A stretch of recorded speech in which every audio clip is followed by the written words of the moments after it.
Con referencia al primer trabajo de Adrián Baldman, diremos que una vez más Adrián desarrolla temas importantes para la sociedad cruceña, pero que en general son ignorados, sobre todo por la dirigencia local, pragmática como siempre, ¿no? Que no apoya este tipo de investigaciones.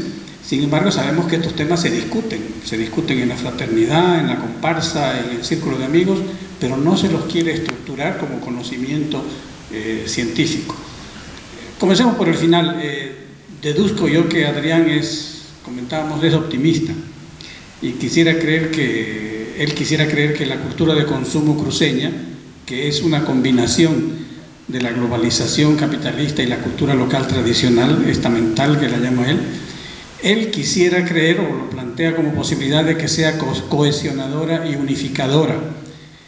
Y dice, obviamente, siempre que, y en el siempre que es donde los problemas comienzan a nacer, siempre que se sustituya esa visión estamental de la clase dirigente con una visión más democrática, ¿no es cierto?, más abierta, más de clase media, digamos.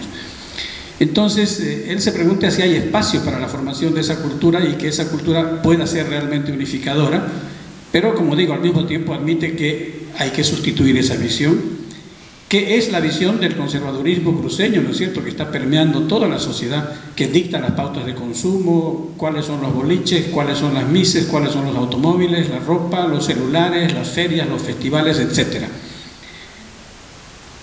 Y yo, como digo, no soy tan optimista como él, porque a lo largo del trabajo se ha visto, todos hemos visto el enorme peso que ejercen las pautas de consumo de la clase dirigente, una especie de dictadura, ¿no es cierto?, de clase, en la que se separa permanentemente a través del consumo las distintas capas sociales. Es decir, el consumo es una herramienta fundamental para separar. Y en las declaraciones de algunos entrevistados de Adrián queda claro, dice, el tal boliche es de la gente bien mientras no vengan algunos cholos, apenas algunos cholos comienzan a entrar, entonces ya nosotros nos vamos a otro lado. O sea, inmediatamente el consumo tiene que ser y es un elemento separador de lo que quién manda y quién obedece.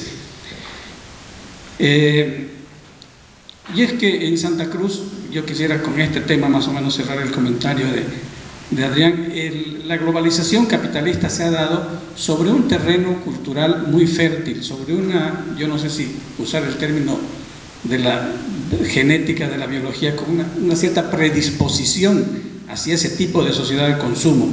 Todos decimos que Santa Cruz es una sociedad gastadora, de apariencias, ¿no es cierto?, de clase, con mucho gusto por el color, por el movimiento, etc.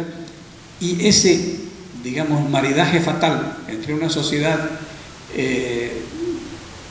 que le gusta todo lo, no sé cómo lo define Herman Fernández, ¿no es cierto?, que le gusta todo lo bonito, lo agradable, con el mercado, es el que ha sido el elemento fatal, y que ya Herman Fernández nos decía, habrá el abrazo fatal del aprovechamiento y misericordia que el sistema mercantil va a hacer de la ingenua cultura cruceña. Yo lamento que Adrián no lo haya mencionado a Herman Fernández, porque me parece que es muy importante. Él es quien pone en atención y dice, atención, la cultura cruceña nuestra es muy proclive, es muy fácil que sea comercializada totalmente en función de intereses de clase.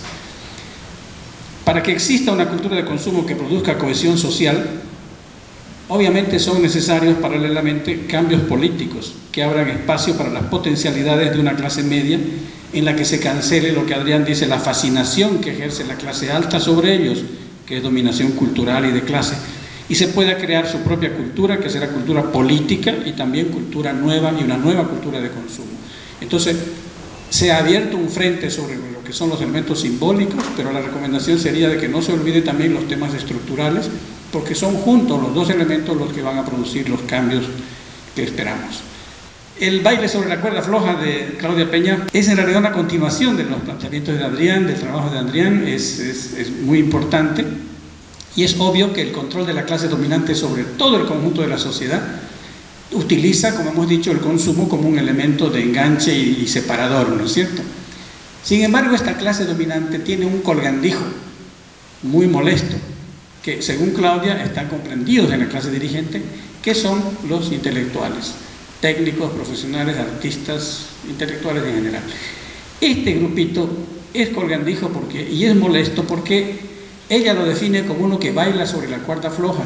En realidad es un grupo que yo más que la cuerda floja diría, claro, baila en un determinado momento, pero sale y entra. Sale y entra porque tenemos que recordar que en términos así muy marxistas, antiguos, en realidad vendrían a ser pequeña burguesía, ¿no es cierto?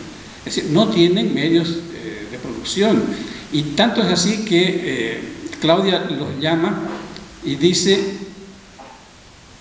que ellos sufren por la falta de, espérense, por ahí lo he anotado, porque ellos dependen, sienten la dependencia económica y sienten la impotencia política. Esos son los dos elementos que define ella. Y esos son típicos, obviamente, de una clase que no tiene poder, sino que tiene poder en la medida que entra en la clase dominante. Y si entra en la clase dominante, evidentemente tiene que seguir más o menos determinadas directivas. Entonces, en este grupo hay personajes, como decía yo, más de salida y de entrada que de cuerda floja. Es muy común, por ejemplo, que profesionales y técnicos con mucho éxito en su profesión se convierten en empresarios.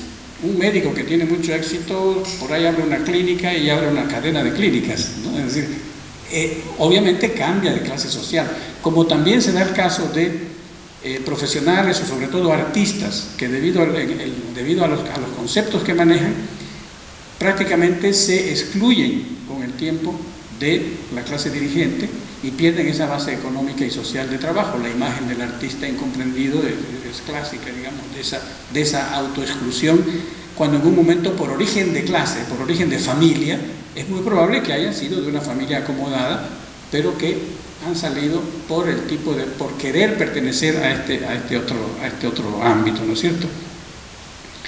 Entonces, en la medida que los intelectuales no participen de las actividades de los círculos de poder, porque esta es la otra característica, ¿no? Entonces ellos se van separando poco a poco y van más bien agrupándose de otra manera. Es típico que los intelectuales, los artistas, muy pocos, por ejemplo, van a fraternidades, muy pocos tienen comparsa, es decir, no hay la misma tendencia, no es una cultura de agregación como es la de las personas que lo hacen porque es el elemento que los unifica, ¿no es cierto?